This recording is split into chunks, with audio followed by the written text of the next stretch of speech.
Bienvenidas y bienvenidos a la FCF que queremos, un espacio para diseñar futuros posibles. Esta es nuestra organización, o sea, no negarla, no refugiarse, no hay otra cosa, no negarse con la tecnología. ¿Cómo hacemos para intervenir? Y esto se produce tanto a nivel tecnológico.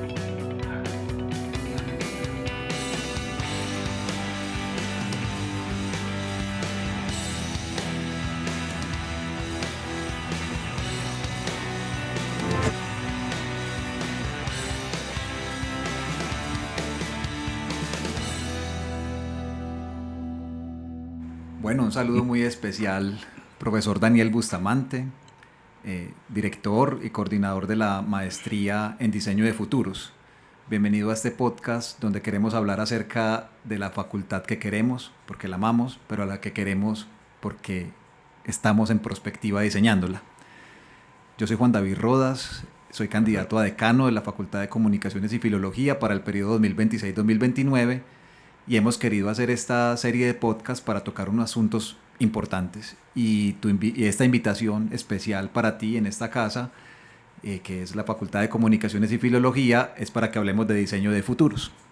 La Facultad de Comunicaciones y Filología tiene 7 pregrados y bueno, también tenemos los posgrados de la facultad en función de responder a las dinámicas y retos académicos de nuestra sociedad, pues que lo que como universidad pública estamos abocados en nuestra misión, y queremos proponerle a la unidad académica una innovación curricular con prospectiva, porque entendimos que la última que hicimos en el 2000, donde específicamente creamos 3 nuevos pregrados: periodismo, comunicaciones, comunicación audiovisual y multimedial, y filología hispánica. Seguimos ofreciendo comunicación social, periodismo en regiones. Fue hace 25 años, ¿cierto? Y nos parece importante proponerle a la unidad académica un diseño de pregrados respetuoso, que reconozca la experiencia y los avances y las fortalezas que hemos tenido durante tantos años, pero que pongamos nuestra mirada al próximo cuarto de siglo, que nos va a llevar por ahí hasta el 2050, pero tenemos que arrancar, ¿cierto? Entonces, bienvenido a esta conversación. Cuéntanos de ti, te voy a tutear porque estamos en casa completamente. Y bienvenido, Daniel, a esta conversación. Bueno, un placer estar acá. Soy Daniel Bustamante, jefe de la maestría de diseño de futuros de colegiatura, pero más allá de eso, que ese es mi rol, soy diseñador industrial, soy especialista en fabricación digital, magíster en artes plásticas, estudiante también de doctorado, pero un curioso de la vida, ¿cierto? Un curioso y una persona que básicamente duda de todo lo que se da por sentado, y yo creo que eso es lo que nos ha llevado hasta acá en este momento, y es como mi valor agregado a este ejercicio disciplinar que desarrollo en la coordinación, ¿cierto?, de la jefatura. Soy una persona que ha visto muchas cosas, ha entendido muchos procesos del país en que vive. También viví mucho tiempo por fuera, varias veces, y eso me ha permitido como tener un poquito de dimensión y perspectiva de todo lo que pasa a nivel como ese pensamiento muchas veces global, pero me ha ayudado como a entenderme en esta ciudad, en esos contextos y sobre todo lo que desarrolla. Muy bien. Uno siempre piensa, hombre, vamos a diseñar futuros, pero puede sonar muy cliché, ¿cierto? ¿Cómo desde qué nociones, desde qué conceptos podríamos tomar o comprender lo que significa diseñar futuros? Porque es en plural, ¿cierto? Claro. Ahorita hablamos del cómo hacerlo, Claro. pero también siempre en el mismo marco de queremos construir, elaborar, tejer, si se quiere, esos pregrados y posgrados que formarán los seres humanos que vendrán, ¿cierto?, en los próximos años en la facultad, pero ¿qué significa en esa perspectiva de diseño de futuros? ¿Cómo comprenderlo, ¿cierto? Claro. ¿De dónde nos podemos parar para empezar ese ejercicio de pensamiento y de diseño? Claro, yo te quiero leer más o menos cómo entendemos diseño de futuros desde la perspectiva que hemos trabajado en la maestría, porque pues obviamente tenemos la claridad de que estudios de futuro es la base de todo esto, ahí nacen muchos, pero en la maestría trabajamos el diseño de futuros como una disciplina que convierte la incertidumbre, señales y posibilidades en acciones presentes para tomar mejores decisiones en contextos inciertos. ¿Qué quiere decir eso? Quiere decir que diseño de futuros, la manera en que lo trabajamos, tiene mucho sentido en percibir y sentir el presente. Normalmente estamos angustiados por un presente que pareciera existir, pero son más allá de prejuicios y síntomas constantes que se dan, que nosotros los materializamos y los sentimos, es a partir de órdenes que se nos dan, pero nunca por lecturas propias y particulares de nosotros. Entonces el diseño de futuros se vuelve una herramienta para hacer acto de presente y finalmente entendiendo el pasado, el valor del pasado, la fuerza del pasado, porque es un ejercicio también de arqueología, también de rastreo, también de acervo, me permite a mí generar un precedente en el hoy y romper el paradigma y darme múltiples opciones de hacia dónde quiero llegar. Y ahí es donde nosotros como programa, y no solamente el programa, sino el trabajo que hemos desarrollado tanto con estudiantes maestrantes y a nivel profesional, hemos entendido que el futuro no es una única versión, no hay un solo futuro. Todas las personas que habitamos tenemos diferentes futuros, pero todos coexisten, ¿cierto? ¿Cómo es posible que el futuro de una persona que trabaja todos los días de 7 a 5 es el mismo futuro de una persona que trabaja desde casa y solamente trabaja 3 horas? Porque comparten un espacio. Y ahí es donde la lectura del contexto y el espacio se vuelve importante, porque es lo que nos permite también acotarnos y entender que hacemos partícipes de muchos futuros en un contexto simultáneo y por eso se debe leer. Y ahí es donde llegamos mucho a los entendimientos culturales, sociales, pero que de alguna manera se atajan al ejercicio disciplinar de futuro y es entendernos, entender qué pasa, entender cómo pasó y de ahí desarrollar múltiples versiones. ¿Cómo podríamos en la Facultad de Comunicaciones y Filología acercarnos a esa noción de pensamiento anticipatorio y pensamiento prospectivista, ¿cierto? ¿Cómo comprenderlo en ese campo pues de la... Es muy interesante porque finalmente es una facultad que tiene una historia muy fuerte, una historia sólida, es decir, ha tenido unos sitios paradigmáticos muy claros, ha roto brechas que en algún momento parecían imposibles, ¿cierto? Poder de alguna manera entender que el mundo digital ya no es un mundo digital, sino que es un mundo mixto, porque yo constantemente estoy en una realidad mixta, que yo constantemente soy la misma persona que está en el mundo digital y vivo esa paradoja de que uno conversa ante mí, pero yo soy la otra persona. Es algo que es muy importante porque finalmente en una facultad que tiene tanta historia, que tiene tantos programas que se han construido bajo unos paradigmas muy sólidos, como la comunicación, el uso del lenguaje, simbologías, en ese momento están cambiando. Y precisamente tenemos que prepararnos para ese cambio de lenguaje. Ya no sabemos a veces cómo nos comunicamos. Si yo hablo con mis sobrinos más pequeños o con personas que tengan menos de 14 años, en sus chats yo no voy a encontrar palabras. No encuentro palabras. Y es más, es una constante en este momento en macrotendencias, porque es un lenguaje completamente visual. Entonces, en algún momento, un programa de comunicación que tuviera una persona investigando sobre memes era ridículo, era absurdo, era impensable. Y hoy entendimos que el estudio de los memes es un asunto más profundo para entender la simbología, los mitos y todo lo que rompe el paradigma de la imagen. Y antes eso era mal visto de alguna manera y hoy nos hemos podido entender que hacia allá vamos.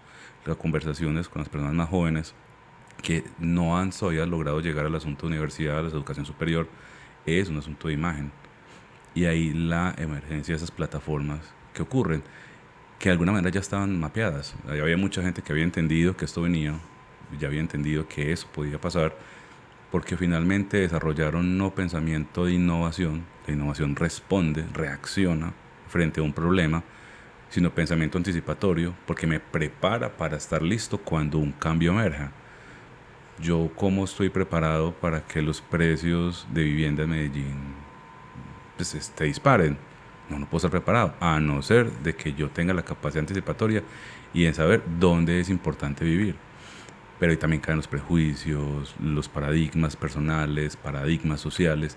Entonces, en una facultad como comunicación, donde todo eso converge, todo eso se puede estudiar y todo es materia de estudio, es más que pertinente que el pensamiento anticipatorio exista, porque me va a permitir a mí prepararme para todo el movimiento social que va a haber después. Ahorita estábamos conversando acerca de la importancia del dato o los datos, ¿cierto? Eh, yo en mi programa estoy proponiendo soberanía sobre esos datos, sobre los algoritmos, sobre la tecnología, tanto hardware como software.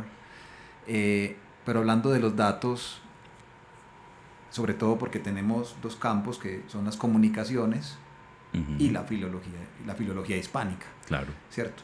En ese sentido, el perfil profesional, o sea, pareciera que porque claro, uno se centra mucho en comunicaciones, pero en este momento me viene a la mente como, bueno, pero es que literatura, lingüística, ¿cómo vamos a trabajar los datos y desarrollar las competencias de ese perfil profesional? Que ya lo estamos haciendo. Claro. Porque los pregrados normalmente tienen unas innovaciones curriculares, sobre todo a nivel microcurricular, o sea, en el curso, pero dependen del profe. Claro. Pero si uno pensara en esa proyección, hay cantidades ingentes de datos, o sea, de literatura digitalizada de cualquier cantidad de siglos para atrás, pero luego como profesionales, cómo trabajarlos.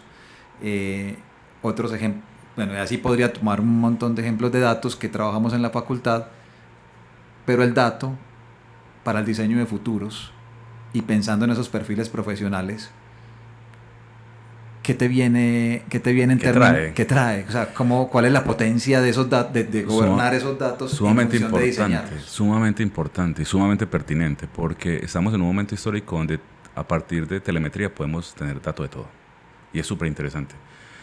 No quiere decir que todo lo debamos medir, eso entrará a la necesidad de cada quien, pero estamos en una época, un momento histórico donde el dato es incluso accesible. Pues tenemos acceso a los datos.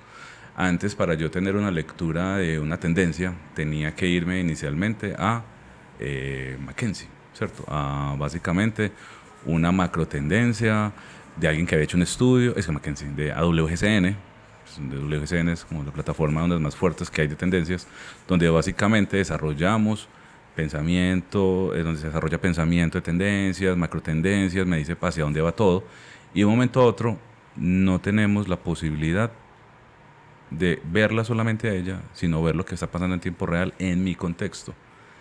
Yo puedo hoy hacer social listening perfectamente, y antes me demoraba horas y horas y horas de gente en la calle trabajando, y hoy lo puedo hacer con rastreo de tecnología, ¿cierto? Hoy puedo tener 5 agentes haciendo scrappers en todas partes, puedo bajar a filtrar información con un consejo de otros agentes y finalmente puedo tomar decisiones con esa información. ¿Quién está diciendo que esa información sea buena? ¿Quién dice que eso sea real? Es real para mí porque yo lo estoy leyendo, pero ¿quién dice que es real y válida? Y ahí es donde viene el ejercicio de la biología, ¿cierto? Donde tengo que también entrar a hacer un ejercicio también hermenéutico para poder leer esos datos, comprender la naturaleza de esos datos y saber si tiene sentido para lo que yo estoy hablando. Y ahí es donde viene la mano pensamiento crítico, que no solamente viene de la mano de las comunicaciones, sino esa reflexión disciplinar que muchas veces siempre ha estado en la disciplina y no se modifica en el microcurrículo desde lo técnico, porque pues lo técnico ya está resuelto y el docente viene y modifica lo técnico del currículo, pero viene la reflexión del docente importante que ha estado mucho tiempo viendo todo ese cambio, todo ese, ¿cierto? Toda esa orquesta o todo ese viaje del cambio y relevo generacional. Ahorita decías algo muy importante, ¿cierto? 25 años viendo cosas, 25 años, uno tener la posibilidad de ver todos los cambios, significa que uno tiene toda la curva en la transición generacional. Y eso significa que uno sabe ahí y es pertinente el aporte que uno puede hacer para poder entender hacia dónde direccionar esas nuevas lecturas. ¿Qué debemos medir ahora? Yo creo que no sé si debemos medir todo lo que queremos medir en este momento. O sea, si yo me meto a unas páginas de mediciones de datos de tendencias, habrá unos dashboards divinos que me dirán un montón de información que a nadie le interesa. Porque está ahí, ¿cierto? Ya está ahí y alguien ya pagó por eso y entonces nos hablan de las estadísticas de lecturas bibliográficas, ¿sí? ¿No? Entonces un número súper importante para tener. Entonces llega una facultad, no, es que nosotros tenemos de nuestros artículos, lo han leído 50,000 veces. ¿Y eso qué significa? ¿Qué impacto tuvo en la región? ¿Alguien qué hizo con eso? ¿Será que alguien bajó ese paper por equivocación? Porque puede pasar, o sea, cuando somos investigadores, ¿cuántas veces no hemos bajado papers que no nos interesan y los hemos descargado de las páginas oficiales, ¿cierto? Uno entra con el código de la universidad, la base de la biblioteca, la base de datos, baja el documento, uno lee el abstract y dice, acá no hay nada, chao, muchas gracias. Pero eso queda en una estadística, eso es un número y es representativo para quién. Entonces, el dato se vuelve muy curioso porque pareciera que soporta una intención cuando realmente la intención debería ser de nosotros. ¿Qué hacer con ese dato? Tenemos muchas lecturas de muchos papers, pero no estamos impactando el territorio. Hay algo que está pasando. Eso es otra lectura, otro dato, pero posiblemente es más incómoda que hacer que la lectura fácil de la descarga del artículo. Aprovecho para terminar esta primera parte de la conversación porque pues, el proyecto contempla tanto un asunto de patrimonio cultural, y material e inmaterial de todo lo que hacemos en la facultad, pero también la posibilidad de abrirlo a toda la comunidad académica de la sociedad. Es decir, a veces tenemos que pagar mucho por acceder a datos, porque están en bases de datos que, digamos, que ahí entraríamos como en otra, eso va a ser tema de otra conversación, pero el proyecto contempla que podamos abrir esa información para que las personas puedan acceder a ella, así como también voy a querer que la información acerca de las finanzas de la facultad esté abierta y se pueda acceder a esos datos y se pueda hacer análisis. Súper pertinente. Porque solo con esa información, reconociendo nuestro presente, pues podemos diseñar esos futuros. Claro, entendernos como pares. Exacto. Te propongo que dialoguemos acerca del cómo, de lo metodológico. Yo en el proyecto de facultad estoy proponiendo ser líderes, o sea, que la Facultad de Comunicaciones y Filología lidere, sea un líder intelectual en la sociedad, en términos de también lo que yo conocí de mi facultad, quizás al final del siglo XX, sobre todo, por ejemplo, cuando se creó el canal de Teleantioquia, tantas emisoras comunitarias, bueno, etcétera, etcétera. Hay una gran historia del impacto de la Universidad de Antioquia a través de la Facultad de Comunicaciones y Filología en función de los egresados también, ¿cierto? Y egresadas. Nos gustaría poder liderar este próximo cuarto de siglo. Ya, pues ya vivimos y tenemos un aprendizaje, ya sabemos que tenemos que recoger todo esto que tenemos ahora,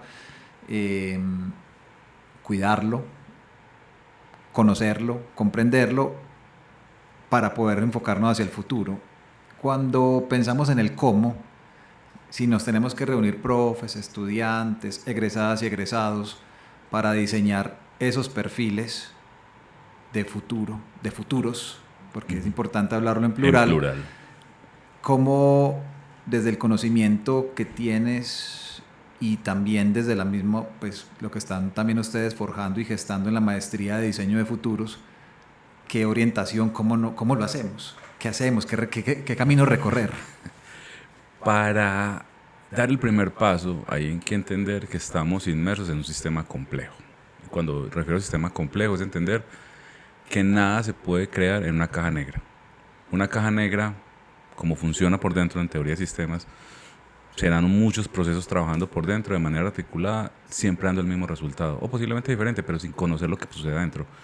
En futuros lo que intentamos es romper esa caja negra, volverla una caja transparente de alguna manera y entender la multivarialidad. Es decir, lo que acabas de decir, tenemos que tener la visión de todos, colectiva. Una persona diseña su futuro, una persona puede enfocarse en construir su imaginario personal, sumamente sesgado y controlado por sus prejuicios y sus paradigmas que lo constituyen como persona. Pero si yo empiezo a agregarle personas a esa conversación, estudiantes, egresados, docentes, facilitadores, ¿será que la persona que nos colabora con el aseo de la facultad se siente, participa de la facultad o realmente simplemente es una persona que presta un servicio externo? ¿Será que la cafetería siente que está alimentando a los nuevos profesionales o será que simplemente está vendiendo comida? Cuando yo empiezo a vincular a las personas que están en mi contexto a construir futuros conmigo, significa que tengo la visión de todos, tengo la posibilidad de entender cómo todos van a articularse en esa construcción masiva y da las opciones. Por eso hay que arrancar con unos problemas que nadie está viendo como problemas. El primer prejuicio que hay que destruir es el problema. Un problema es para una sola persona, porque son yo quien lo estoy viendo y quien siento ese problema, pero posiblemente no sea otro problema para otra persona, sea una situación. Entonces, por eso en futuro siempre nos vamos a esa base de los wicked problems o problemas retorcidos, y es entender que hay cosas que parecieran problemáticas, pero finalmente son situaciones atípicas que pueden ocurrir. Que hoy por hoy dependamos de estos medios en los que estamos digitales para poder comunicarnos, significa que estamos olvidando un mundo análogo, por poner un ejemplo pequeño. Pero es muy curioso cómo en macro tendencias se sigue viendo y percibiendo la lectura de los objetos materiales análogos con un valor agregado. Es decir, el periódico que antes era la cotidianidad y que ahora la cotidianidad recibe en un objeto digital, el objeto análogo se vuelve un objeto de valor y fetiche. Y hoy posiblemente sea un objeto coleccionable que requiere un trato especial. Eso nadie lo vio venir. Y tenemos las competencias para entenderlo, pero nadie lo vio venir, porque nunca fue un problema de la transición, simplemente se dio naturalmente y se asumió bajo el prejuicio. Entonces, yo creo que el primer paso para poder abordar un ejercicio de futuros en una construcción curricular, disciplinar, es poder entender hacia dónde vamos todos como colectivo, como personas integradas, vinculadas, y que las realidades coexisten en un mismo espacio. Y por eso hay que entendernos todos cómo vinculamos en el territorio. No podemos desconocernos. Y ahí es donde está la primera fase de trabajo, donde todos estamos complementando un pensamiento, todos damos un imaginario y todos desarrollamos los múltiples paradigmas. Por eso en futuros siempre hacemos un ejercicio arqueológico, nos vamos hacia atrás. Vamos a enseñar 20 años, vámonos 40 para atrás. Okay. Vámonos 60 para atrás, vamos 70 para atrás, dependiendo cuánto queramos avanzar. Porque claro, a mayor lejanía, menor certeza hay, pero en esa menor certeza hay más divergencia, y en esa mayor divergencia hay posiblemente una posibilidad de construir un imaginario mucho más grande. Ahí los futuros se vuelven una herramienta muy importante, porque yo posiblemente me puedo acercar a un primer horizonte. Nosotros vivimos en 3 horizontes, H1, H2 y H3. En el primer horizonte hay alta certeza. ¿Qué es una certeza? Que la universidad sigue existiendo. Listo. ¿Cómo nos vamos a ver todos en esa certeza? Esos son planos que se van cruzando entre sí. Claro. O sea, no es uno después del otro, sino que están conviviendo. Todos tienen que convivir. Están entrelazados. Claro, porque en ese momento, en algún momento... Digo los horizontes, pues. Los Sí. horizontes, claro. En ese momento el horizonte 1 se traslapa con el 2. Obviamente hay un corte de tiempo, pero se traslapa en transicionar. ¿Cierto? Yo tengo que hacer una transición, un ejercicio de transición. Yo tengo que permitirme fluctuar entre un horizonte 1, que son 5 años, es más o menos el corte que uno hace bajo la teoría, a un horizonte 2 que están a 20 años. ¿Qué es lo que hace uno? Pues en metodología como tal, digamos a McKinsey normal, el horizonte 1 es el horizonte donde estoy seguro que va a ocurrir, y después me voy al horizonte 3 a diseñar un imaginario con toda esa gente que estamos vinculadas en este sistema, sintiendo y viviendo y con una posibilidad de vivir a través de mí todo ese presente. Y de ahí me devuelvo a un horizonte 2, a ese rango de 20, 15 años. Hay gente que lo trabaja en 10 años, hay gente que lo trabaja en 20, hay gente que lo trabaja en 15, pero 20 años es el ejercicio de transición, donde yo puedo meterme y poder empezar a articular elementos o hitos que se den. Por eso es muy importante que esta zona media permita a mí llevarme hacia donde quiero ir, o al menos percibirme como quiero estar en un futuro. Ahí es donde empiezan a aparecer tecnologías emergentes, socialización tecnológica, divulgación tecnológica, apropiación, ¿cierto?, educación, porque me permiten a mí ayudarme a estar, ¿cierto? Hoy pensaríamos, y fue el modelo de educación en algún momento, que en la ciudad mientras más educada, más cultura tenía, porque finalmente se vinculó cultura y educación exactamente igual, o sea, se mide exactamente igual. Y cuando uno ve estudios culturales se da cuenta que son cosas muy diferentes. Los estudios son una cosa, pues, que es un pensamiento que viene bajo unas escuelas específicas, y la cultura es otra cosa que está dinámica, mutando y construyéndose colectivamente. Entonces, ¿por qué lo pusimos igual? Ahí es cuando es importante nosotros entendernos entonces hacia dónde vamos, qué queremos hacer, pero qué queremos hacer con toda esa gente que nos está vinculando, que nos decías, la gente que está en cafetería, los estudiantes, los profesores, los catedráticos, porque muchas veces invisibilizamos la posición del otro porque no tiene mi experiencia, no, sí la tiene experiencia otra. Y te quiero sumar a alguien ahí, pues actores muy importantes, que son las personas que viven en las regiones, que son parte de nuestra facultad, profesores, estudiantes, y que a veces por la distancia, intentando superar dificultades logísticas, golpeamos, digámoslo así, la pedagogía y la didáctica de cómo acercamos a las personas al proceso de formación profesional. Claro. Porque pues a veces es más, entre comillas, y esto es para la discusión, obviamente será más fácil ofrecer un curso virtual, una clase a distancia, digamos una Claro. telepresencial, por decirlo así. Y Y quizás esa no sea la solución. Claro, y pareciéramos como que estuviéramos desvirtuando a esas personas precisamente porque no están en el espacio-tiempo con nosotros. Pero... O sea, el reto es multicampos. Pero claro, el reto es abarcar todo y poder generar un pensamiento tan complejo que vincule esas particularidades que se ven en territorio. Porque yo el territorio no lo puedo entender desde Medellín. Yo nunca voy a entender el territorio desde Medellín porque yo no puedo vivir ese territorio. Y ahí es donde viene esa dimensión fenomenológica de la investigación. Si yo no hago participación en ese territorio, yo no puedo comprender las particularidades. Todos somos turistas hasta que habitamos el territorio. Cuando yo voy al campus externo de la Universidad de Antioquia, del Oriente, y veo los cursos que se dan y pregunto por algo específico y me dicen, no, es que solamente hay un diplomado de esto. Y yo digo, no, pero ¿por qué hay un diplomado? O sea, que hay mucha información, ¿cierto? Comunicación es algo que se debería hablar en todas partes, filología es algo que es pertinente en todas partes, estudios culturales es súper pertinente en todas partes, pero pareciera que dependiendo del campus yo tengo sectorizado dónde debería valer la pena estar. Pero antes hay que traerlos a ellos a que nos ayuden a aportar y entendernos la complejidad de la visión de la educación, porque sus retos son los mismos míos en diferentes contextos, con diferentes sistemas, pero son los mismos retos. Yo quiero que la gente entienda. Sí, en esta campaña que hemos estado haciendo, una de las peticiones que más me hacían es ofrézcanos también los pregrados que están en Medellín, porque Claro. La historia, digamos, nos llevó a ofrecer unos 3 pregrados en Medellín. Hablo del campo de las comunicaciones, periodismo, comunicaciones, comunicación audiovisual y multimedial, y comunicación social, periodismo solamente para regiones. Uh-huh. Filología hispánica lo hemos ofrecido en Medellín y asimismo en regiones, ¿cierto? Uh-huh. Especialmente se consolidó en el Carmen de Iboral, pero ya terminaron las cohortes. Súper. Pero las personas, estudiantes, profes, directivas, lo que me han pedido es tráiganos pregrados que también se ofrecen en Medellín, porque nosotros también queremos tener ese tipo de formación, ¿cierto? Uh-huh. Y en la prospectiva, pensar un pregrado que sea multicampus, o unos pregrados que sean multicampus, porque hoy yo ni siquiera podría decir cuántos y cómo, o puede ser que los que tenemos ahora, pero ya diseñados en términos del próximo cuarto de siglo, es un imaginario, es un reto que supone un diálogo, y un diálogo que está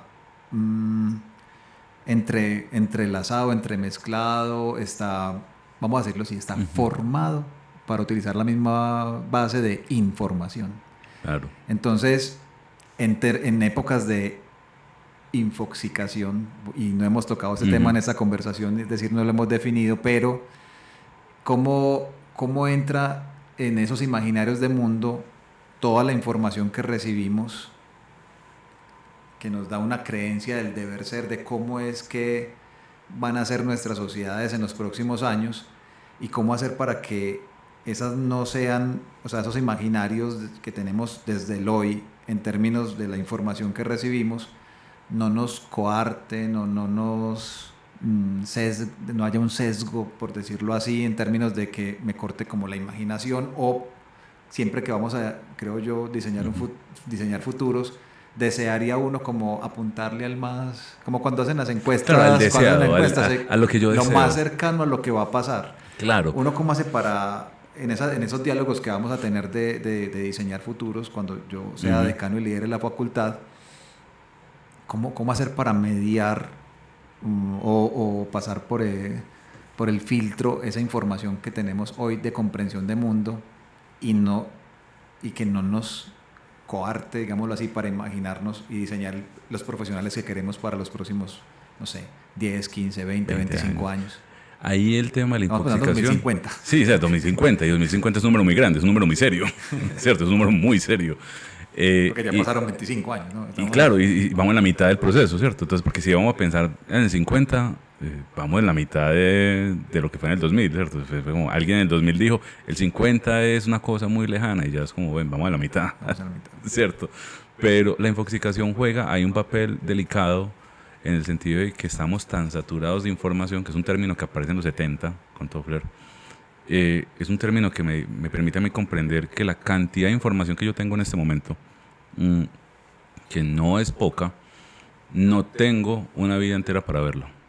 Y era algo que antiguamente, podría parecer absurdo, ¿cierto? Pues, yo me acuerdo del nacimiento de YouTube, a mí me tocó ver los primeritos videos de YouTube.